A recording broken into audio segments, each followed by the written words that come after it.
Good to see everyone here. A lot of people are away on vacation or just not here yet. But you're here. So let's stand as we get started this morning and sing, "Since I have been redeemed, I will glory in the name of our Lord."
Found a new spot I'm going to preach from next Sunday. That's awesome right here. I need about 4 guys to move that pulpit right here. I don't know where you're going to sit. It's these lights, you know. Well, it's not me today, so I don't have to worry about it. We're glad you're here this morning. I know you didn't catch this memo, but this is Vacation Sunday. And if you're still here, you missed your window because it was today. I was recounting last night the different places. I had texted a couple people and received texts from folks. There's North Carolina represented, Michigan, the Keys, a whole bunch of places that folks are this morning. And here you are here, and I'm glad you are here. And I missed the memo too, so we're here together. And we're grateful that you're here. We're grateful for the guests that we have. And let's open with a word of prayer. Heavenly Father, thank you for a day that you've given to us, another day of life and health. Whether we feel good or not, you've given us enough stamina and strength to be here, and we're grateful for that. May we be people who are never complacent or take for granted the good things you give to us. Lord, for the folks that are watching online, some are on vacation, some are sick and struggling with health, and I pray that you'd bless them today. Pray that you'd be with the family that is ministering to us today and represents us on foreign fields. I ask that you'd be with James as he preaches. And I pray that you would help us to have listening ears. Help us to share their burden. They're a family that is burdened for the lost in the place that they serve, and I pray that you'd help us to pick up that same burden and share it. Lord, today might we accomplish something for your sake. May it be a blessing to you that we sing praises to you. May we not go through the motions in prayer and in song and in giving. May we be dedicated and alert and attentive to what you have for us today. And at the end of the day, may we walk out of here better prepared to serve you. And we ask these things in Christ's name. Amen. You can be seated. We're glad you are here this morning. I'm serious. We had dinner last night with the Sinde family, and I was recounting of who wouldn't be here. I received and shared some texts with folks yesterday, and I thought, well, I hope somebody comes tomorrow because we already spent dinner together, and so we've heard all this. You know, I'll sit and I can listen again, but I'm glad you're here this morning, and you'll see in the bulletin the ministry that they represent, and you'll hear from them in person this morning, not tomorrow. Pullums, I thought you were gone today. You're not. You're here. You're here tomorrow. What do you mean next week? But you're gone tomorrow. Not next week, next Sunday. I'm talking about pickleball now. I'm not talking about Sunday school. Everybody's gone on Monday nights, and the others are wounded, and so it's slim pickings in the summertime. Only the true diehards play when it's, 7 o'clock at night, and it's still 83 degrees. That's when it's fun, Work up a good perspiration. A couple of things in the bulletin I'd like to share with you and draw your attention to. One is that we still need your help for groceries, and I know some of you have brought that in now, even this morning, and placed those in that side room. That's wonderful, and we will sort those and put those in. I am looking for, I want to draw your attention to that part of the announcement. I'm looking for an individual or maybe a small team. And what I mean by that, maybe 2, maybe 3. It's small quarters, so it's not like we need a big group to do this. But if you're an individual that could help us with that, we'll do it according to your schedule. I just need someone to come in, or maybe a couple of folks that could work well together, help us update and stock the pantry. There are items coming in. And there are items in there, as I've shared in recent weeks, that probably need to be rotated out by the date. And so if you are able to help with that, we would do it according to your schedule. Some weekday you wanted to stop in, we'll give you the key, let you go through, check all the dates of what's in there, remove what shouldn't be in there any longer, restock the new, and kind of keep it sorted. It's sorted well now, so it won't be a great deal of work. But if you'd see me today, let me know that. I'd be glad to put you to use in that ministry. The Suncoasters having their trip on Monday, the 19th. Take note of that. That's not tomorrow. That's the following Monday. And so the information is in there about costs and things like that. The ladies, Women of Joy, are going on Tuesday the 13th, this Tuesday, for lunch at their regular spot, in their regular table, in their regular... No, there's a change. No. What's different? Okay. Don't worry about that. Tell them later. Thursday, you're going to have your regular meeting. The 19th, you're going on a trip. The women are having lunch or Tuesday this week. And do you all sit at the same table every week that you go, every month? Okay, I have Carol going no, and Millie's going yes. Do you both go to the same event? I'm just checking. I just want to know if you sit in your same seat at the same table. Oh, no, they're a very diverse crowd. We move to other sides of the same table at the same restaurant with the same waitress. And then we still are in need of some ladies to help us with the nursery. During the summer, we have folks, obviously, that are away on vacation, some that spend the whole summer away, and we'd love you to fill in. And we just ask one Sunday morning or one Wednesday night of you, and that would be a help to us. I'll mention this more in detail in the service to follow at the offering time, but the summer camp board is up in the back if you didn't see it as you came in. These are the numbered envelopes that are hanging back there. I brought number 1 just for an example. And so what you're going to do is find a number or numbers, if you'd like to multiply, and actually just add, don't multiply. That would be good. Like if you take a 2 and a 50, that's 100, multiply. And then what you're going to do is put that in here. Now, you don't literally have to do it with that envelope, but if you take, say 10, then you're going to take an envelope from the back of the pew or one that you have, and you could put it in here, but you don't have to. If you'd like to have it on your giving receipt, put your name on it, use a regular envelope, and say camp, and then remove this from the board. If you'd like to give and encourage others to continue to give, you could, let us know. We'll put that envelope back up. But we'd like to empty that envelope. That will, last year, it did virtually took care of everybody that was going. Is that right, Jennifer? It wiped out all of the indebtedness for them. And so we would love to do that again. We provide the transportation at no cost, so there is cost to the church to do that. This goes a long way towards that. And then the next week we might start with the surprise envelopes that we'll bring up here to the pulpit. I'll have 3 white envelopes. They'll have 3 of these numbers in here. You won't know which one, but if you're a adventurous soul, you'll pick one of those blank envelopes and you'll find one of these in here, and with that is the commitment to give that towards that. So it's early. It's out there for the first time this week, and numbers 1 through 10 are still there. So if you want to participate without a lot of obligation, get those early. But be bold, be courageous, be generous, and aim low. And what I mean is the bottom row is 90 to 100. Aim low. Grab one of those envelopes off the bottom row.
Well, I shared just a moment ago that our guests are with us all day today, and we're glad that you're here, and I hope that you'll be here. Tonight, we're going to have that opportunity to interview them and in a less formal way answer some questions, but they're going to present the ministry in this hour and then a little bit in the next hour. Some of you know them fairly well. Some of you know them better than others. Some of you, you're meeting them for the first time. And if you are, I'd encourage you just take a few moments before or after services and get to know them, get to meet them personally. James came by one time. We talked about this yesterday as we took them out. He came by one time by himself for a missions conference. And I do remember that because we went to Tarpon Springs. And I remember you and I looking around in a hot sauce shop on the street up there. Because you like hot sauce, right? Is that right? Yeah. And so we spent some time perusing the shelves. They used to have a shop up there, and the other missionaries, I think, I don't know, did you not go? We sent somebody on a dolphin boat ride or something. You think so? Okay. Well, anyway, James was here for that opportunity years and years ago. In 2008, we determined yesterday that was the year. In 2008, a group of us had the opportunity to go over and serve, and the Demakoses have a ministry there as well as the Sindes and a new family joining them, the Quinlans that we've met. And Christina is George and Luisa's daughter. And so these children that you meet are George and Luisa's grandkids. So you pray for them because as a granddad, it's not easy to have your grandkids far away. So they're here in the States for 6 months.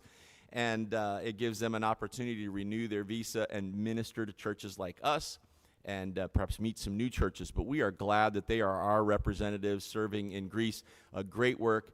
And a very broad and varied ministry. We've talked about that in recent weeks and months.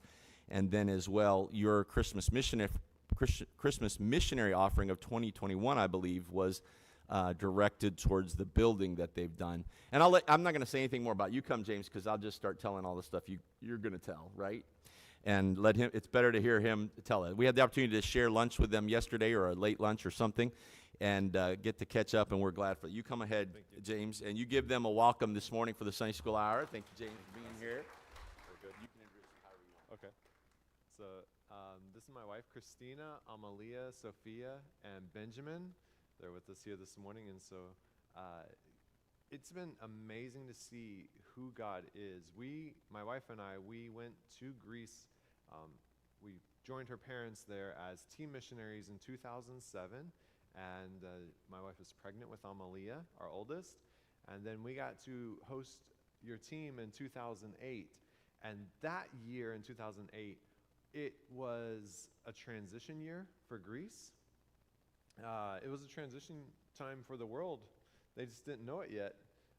2008, with the real estate market and all of the crashing and things happening here in the world, and Greece went downhill. Greece was in economic crisis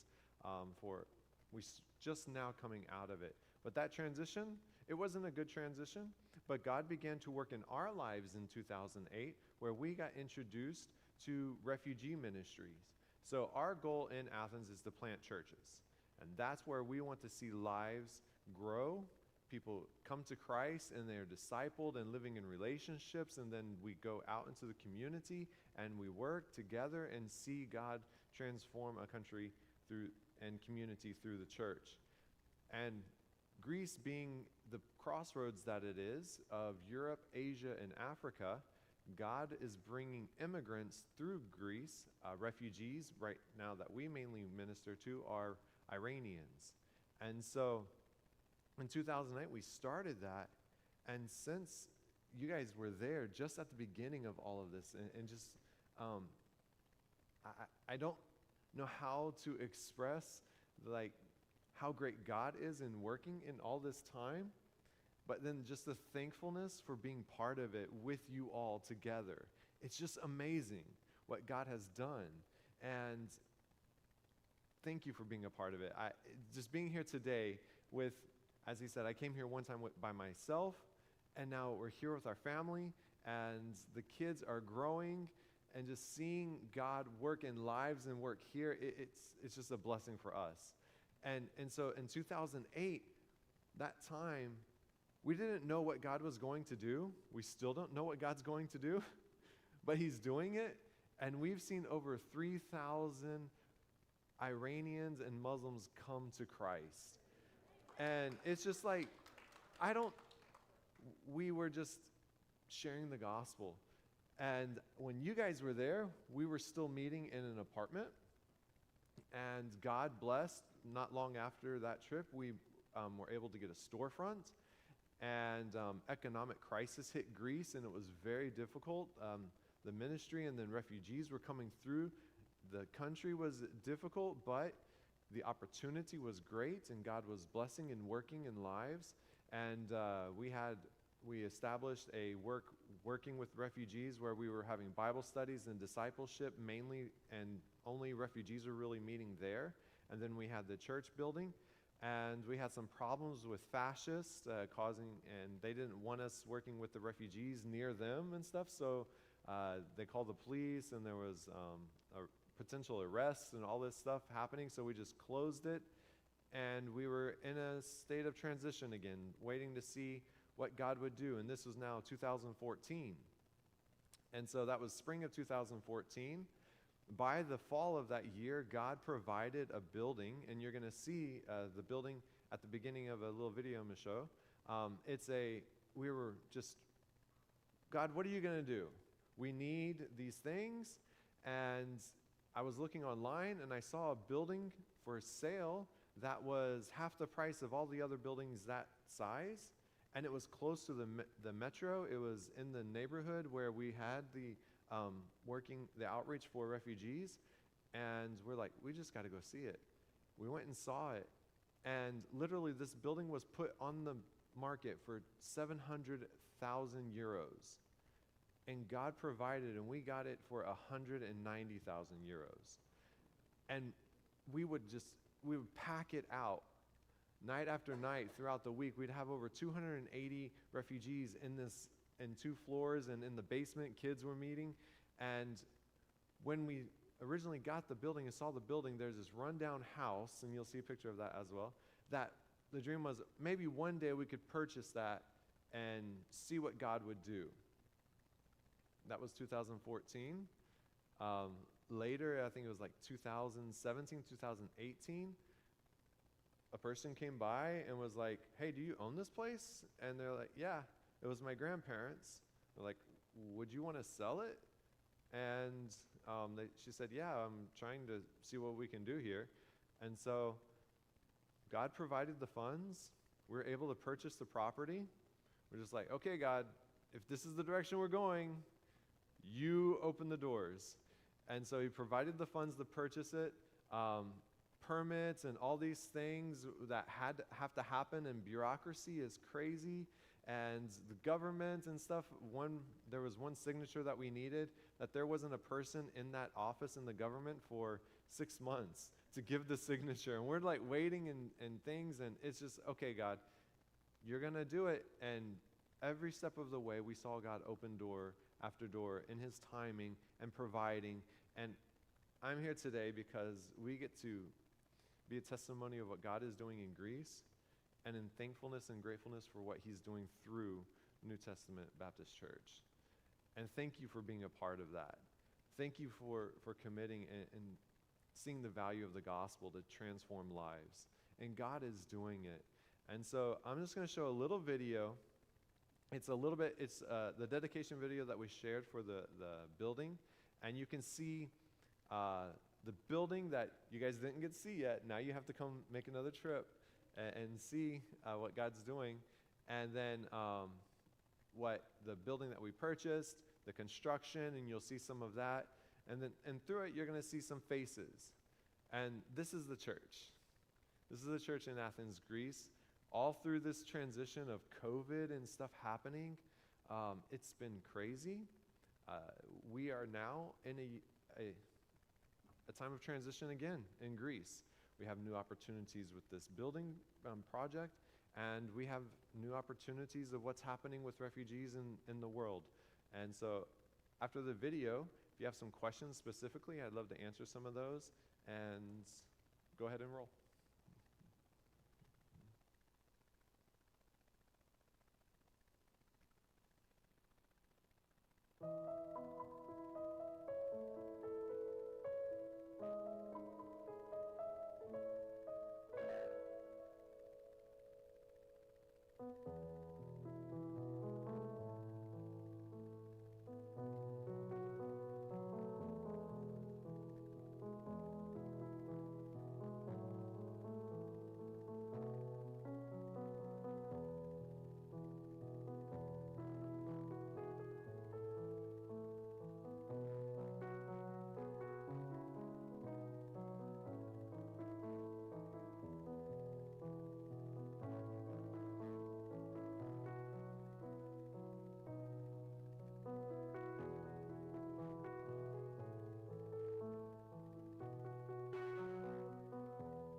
So this has not only doubled the opportunity, we were able to double the size of our building there, and we began construction in the spring of 21, where the skeleton and things were going up. And so that was in the middle of COVID. It was just, and I know being in Florida, when I use those words, it doesn't impact the people like it did our lives as much. Our lives in Greece during COVID, you had to send a SMS message in order to leave your house. And you had to send a message to the government with a number for 3 categories of why you could leave your house and why you were leaving, and you could only be gone for 2 hours. So that message would be when that time would start.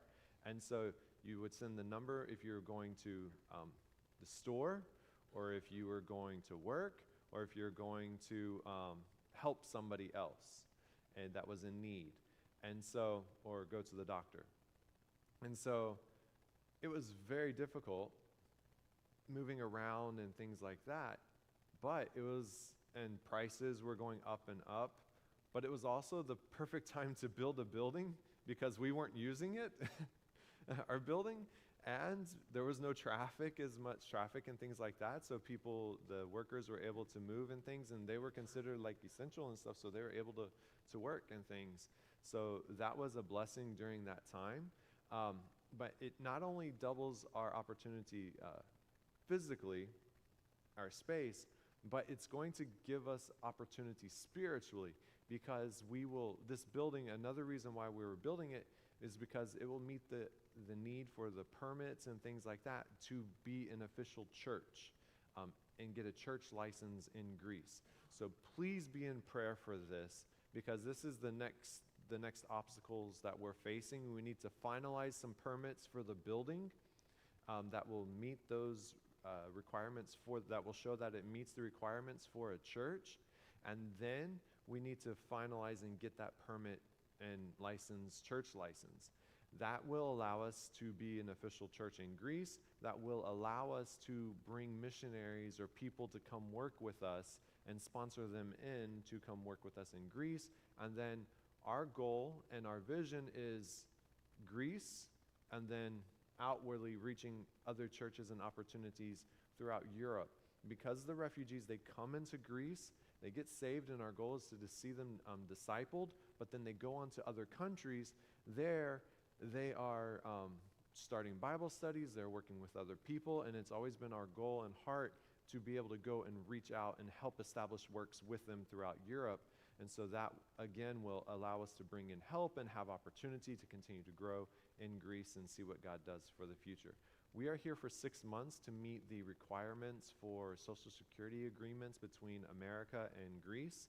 So I have to be here for 6 months, and please pray for our family. Right now we're about, 2.5 months in, and so we will be returning to Greece in October, the first week of October, and that's also the time of year when we can have more programs.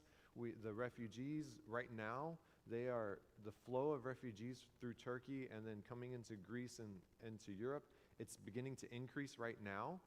And so once that fall time hits, the people that have come, they end up being stuck in Greece. And so we have the opportunity to minister and to have more discipleship classes and have more scheduled programs, and that we can connect with them more. And so please be in prayer for this time for us there. Do you have any questions specifically that you would like to know information? Yes, sir?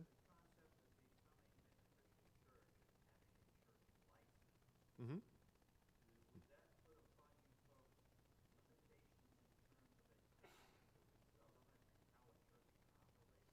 No, they will not control us or anything in that way.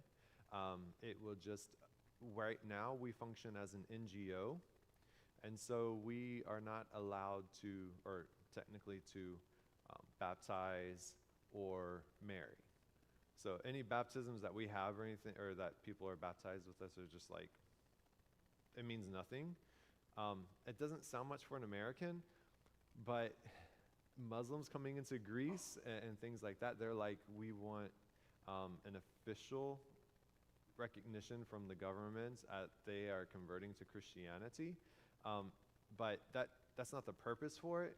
But it will allow us to have to stand on financially for accountability and those things. And then for the government, if they ever come and cause problems for us as a group that are gathering there, that we'll have, this is why we're gathering, this is who we are, we're licensed for this, we're permitted for this, we have no excuse, there's no problem. And so that gives us some stability there. And then also legally bringing people into, with visas and sponsoring them to come into Greece and things like that to work. It's very difficult. Greece does not give visas for missionaries or anything like that. So it's very difficult for people to come, but this will also give us opportunity for that as well. Yes, ma'am? So we work mainly, I will speak in English, and then we have a translator that will translate into Farsi. And so if you're speaking to an Iranian, you want to tell them the language that they speak, officially and commonly known as Farsi with an F, but if you want to sound very respectful and respect them as an Iranian, you say it with a P, Parsi, like Persian, Parsi. And so that really makes them like a connection, like, hey, you really care about my country, my heritage. And so we work from English to those languages because most of the translators will speak English as a second language and not Greek, because their goal isn't to stay in Greece when they're looking to come and things. Now, once they get saved and they see the opportunity, as you saw the man that was like carrying me on his shoulder, his name is Rahim, and he and his wife, they work with us, and they just had a baby in December, so pray for them. And so their goal, and they would like, in their view for the future, is to stay in Greece. But that is not the intention of people coming through Greece and coming to Greece as refugees. They want to go somewhere else, so they'll speak English as a second language. And so that's what we usually communicate through. And then also, because we do have so many language groups that we work with, it's easier just to have English as the lingua franca that we can then move through. We have Pashto, we have Tagalog, and French, refugees and people coming from Cameroon, and many different languages. So our church on Sunday mornings is Greek and English, and then because we do have a large group of Parsi-speaking Christians and in our church, we would have another service in the afternoon that would just be in Persian.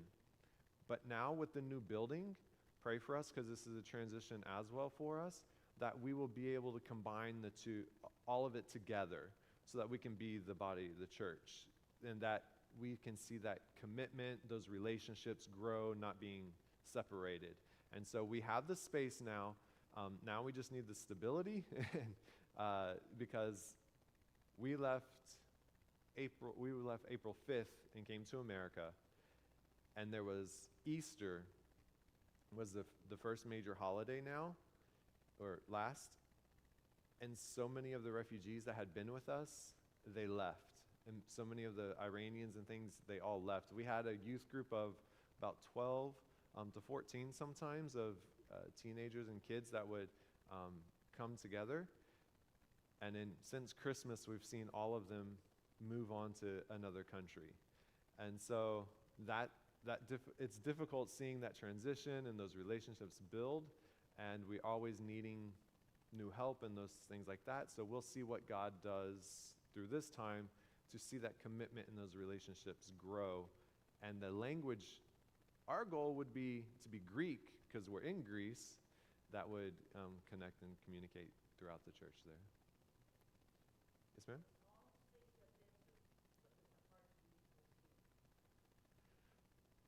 All that we've been through.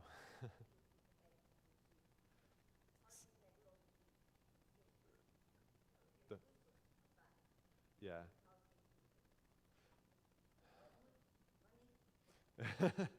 So that's such a tough question.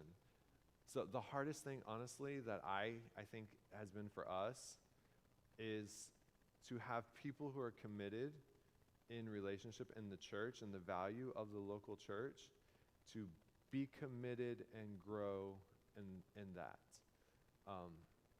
And it's one of the most valuable things, and it's the most difficult, really, because it hurts so much when you invest time and space and material and relationships, and you're seeing God work in people's lives, and then they're just like, woof, ghosted, or following the system of the world and those things, or following money and looking for those things, and it's just like, no, that hurts, and it's hard, but God is doing it, and that's what's amazing, seeing those who grow in their relationship with God in Him.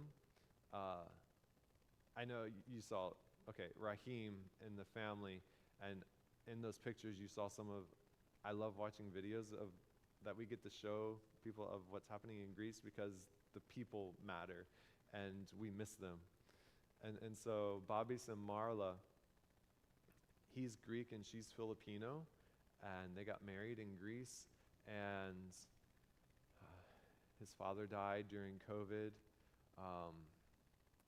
Her father and mother, her father just died this past week. But today, I got to see on video that he was stood up and he was sharing with the church how God worked in his life and provided and blessed in this situation with his wife, and providing for her to be able to be back in the Philippines with her family and stuff like that. That is, I can't achieve that, but I get to be a part of that and see God work in that. And it's hard. It's hard because relationships are hard. There's not a return, and a lot of times it's hurt, but that's life, and that's who I am to God, and that's what I love seeing, and that's what I love seeing working towards. And all those other things, money and permits and numbers and things like that, it's just like God does it. God brings those things. God's going to work, but that's the hardest and the most difficult, I think. Yes, sir?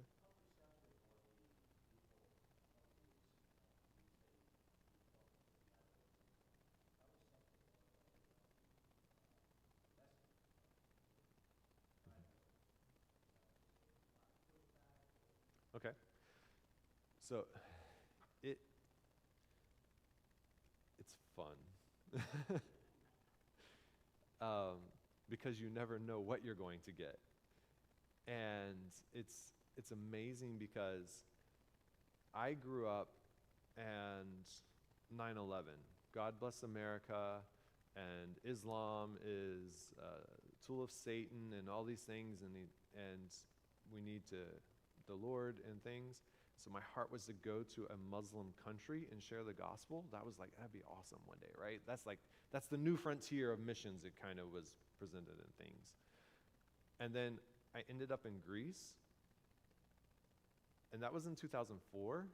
And then in 2007, I came back to America to go to Bible college, and then went in 2007 to work with the Demakos and see what God's going to do in ministry there in Greece. We had no idea about refugees and Islam and Muslims coming through and things. And then 2008, God's just like, here.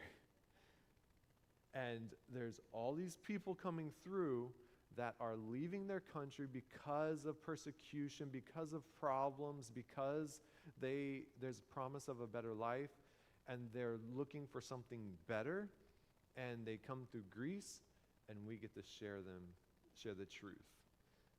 And we get to share Christ. And they're just like, that's what I want. And so they're very receptive. They're very receptive, and it's amazing. But then you do get so many, and I'm saying very receptive because the people that we get to reach and things and that we have reached, but then have been many that are just like, no, I don't want that. I just want to work and get money. Or, and they'll be agnostic. They don't want anything to do with the religion. Or they're coming from a Muslim background and things, and they're just going to keep resisting with it and sharing it, and just like, and it's amazing to see God even work in those hearts. One man, his name is Bezad. He was actually Iranian, and he was in the army during the Iran-Iraq war or something, Kuwait and stuff. I think it was with Kuwait. And he, just a hard man, closed, and he'd come to Bible study though. He would come to the church, he'd hang out, he liked the coffee and the tea and the cookies and stuff, and so he would come, but in Bible study, he would just kind of laugh at me, and I'm like, I don't mind that. You're here, you're listening. And 2 years have gone by, at least now, and just before we left, he's leading prayer. He's accepting, and just to see that God is changing and working in his heart, it's like, okay, I couldn't have done that. And so that's the fun thing about, we don't know what the response is going to be, but we just get to share and see what God does. And we don't know, even when they do respond, if they're responding from a heart of, this is who God is in my life, or I'm going to take him off the shelf and use him and see what happens. And I'll let you know later kind of thing. And so it doesn't matter. God's going to see and God's going to work. And so we get to see and be there to share. Another question?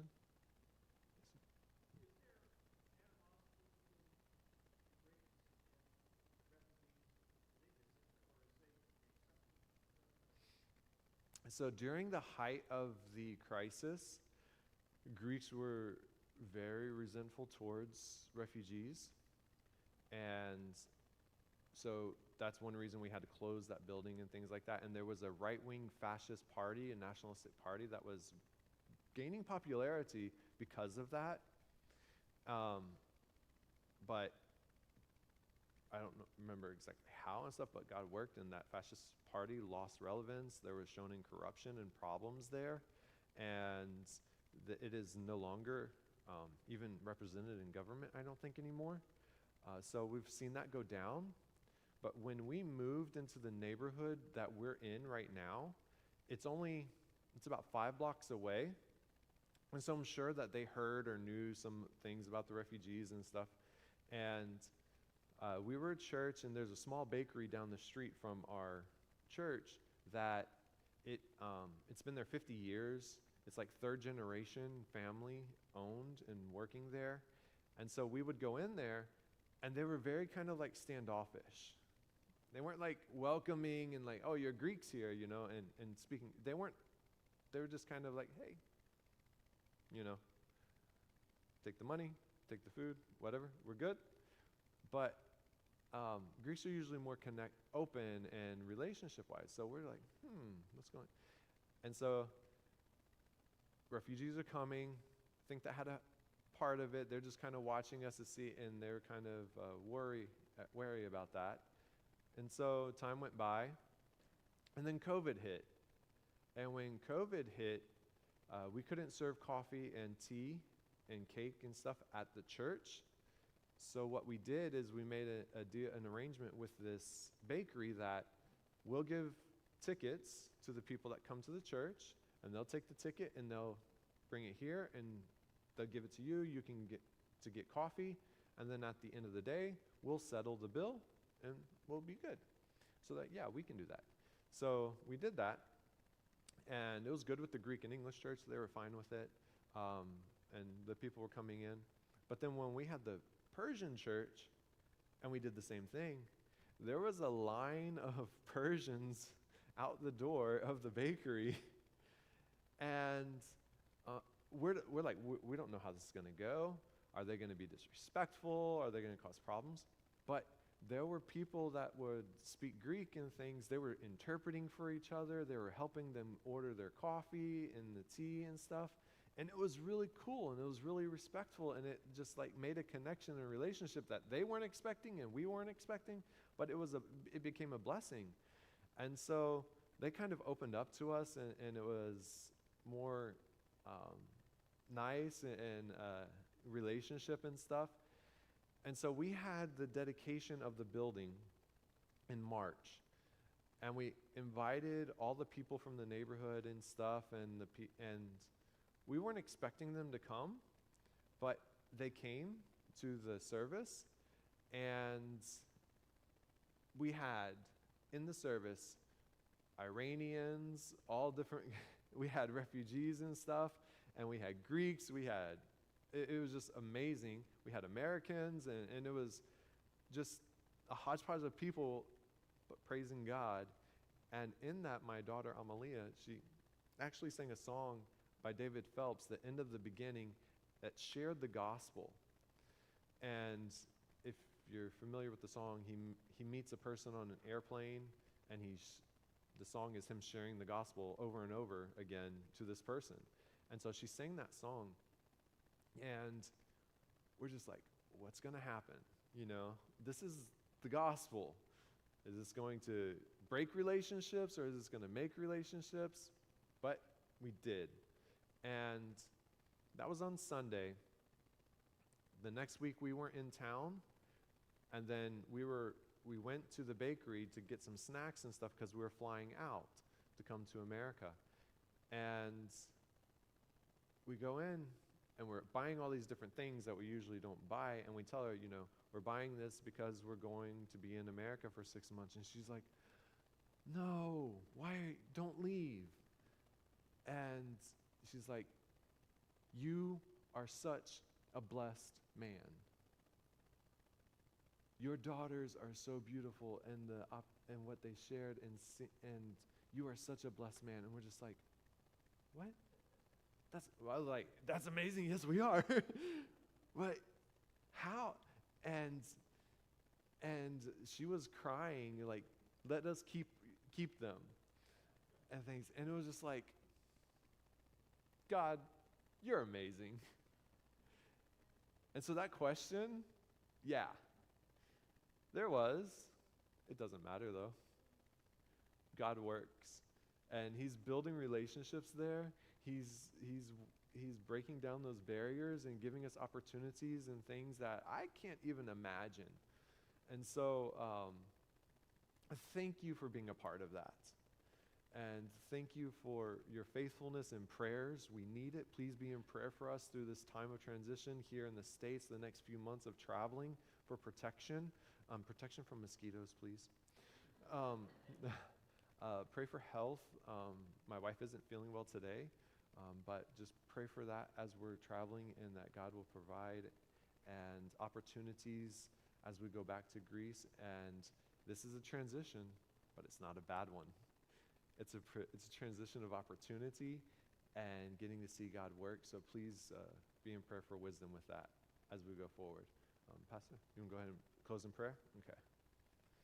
Dear Heavenly Father, thank you for who you are. Lord, in time and space and the unknown that we go forward into, Lord, we know who you are and what you're doing, and the assurance that we have in you, that you will work. And Lord, thank you for what you're doing here, Lord, and through this church.